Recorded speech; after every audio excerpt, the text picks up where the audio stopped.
Well, we'll continue into chapter 5. Last time we did kind of a big picture of verses 1 through 10 of chapter 5. Now we're going to focus on the first 4 verses, verses 1 through 4 of chapter 5. Let me show you that.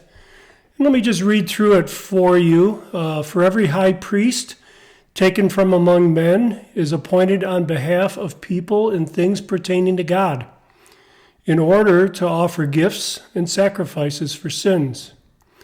He can deal gently with the ignorant and misguided, since he himself also is clothed in weakness. Because of it, he is obligated to offer sacrifices for sins for himself as well as for the people. And no one takes his honor for himself, but receives it when he is called by God, just as Aaron also was. So that's our text today that we'll be looking at.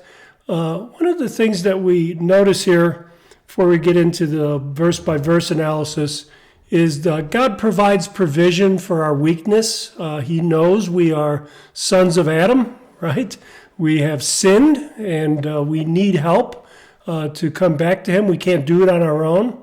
So sinful people need a mediator, and God graciously provides one. That's what verses 1 through 4 are about, is this mediator he provides. And I think I mentioned this last time, and perhaps you'll agree with me, is the older I get, the more aware of my own sinfulness, the more sensitive I become to my own fallenness and my own need for a Savior. So my need for God just never diminishes. It just grows and grows and grows. It was true of Israel as well, as you know of their history, and we rehearse some of that history here in the book of Hebrews. They needed a mediator continuously all the time, and God provided one, right? He provided that high priest. And here we see why the high priest was necessary and what kind of person can serve in that role. So look with me closely now, verse 1.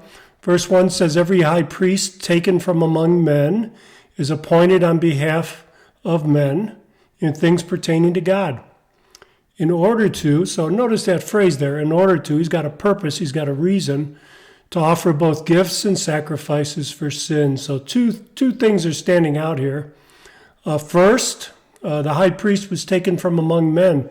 He shared in human nature of the people he represented. He understood their struggles because he lived among them. Right? He was a person, he was a man, he had the same struggles that they did. And second, we notice here he represented the people before God. So his work involved offering sacrifices for sin. And this whole system of sacrifice and what sometimes people call the cult of the Israelite religion was a reminder. It was a reminder to the people that sin separated them from God. And they needed this act of atonement, this act of reconciliation in order to draw near to him. In other words, the priest stood before a holy God and a sinful people and was that mediator for them.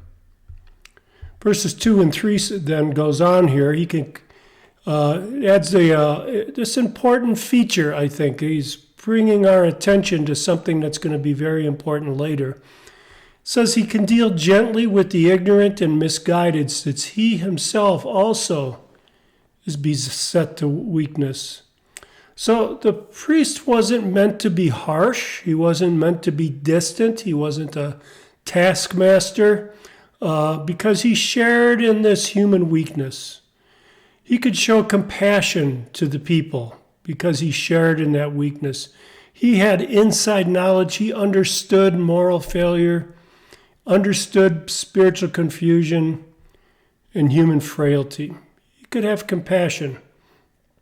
I remember from my childhood incidents of lack of compassion.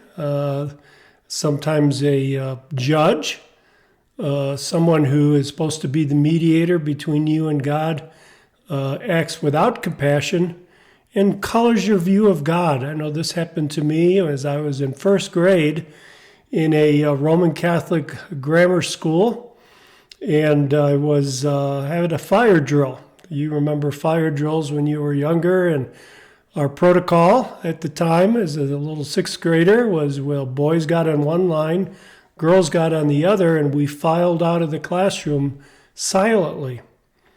Well, we were filing out of the classroom, boys on one side, girls on the other. It started getting a little crowded, and as I approached the doorway, at least my recollection is, I stopped and I offered to one of the girls, "Excuse me, go ahead." And immediately, our teacher, a Roman Catholic nun in the full habit, tapped me on the head really hard and said, "I'll see you after this." And in fact, she did see me after the fire drill, and I had to stand in front of the classroom with my hands extended in front of me, and she began to rap me across the knuckles, hit me hard across the knuckles, and I had to hold my hands out while she was doing that.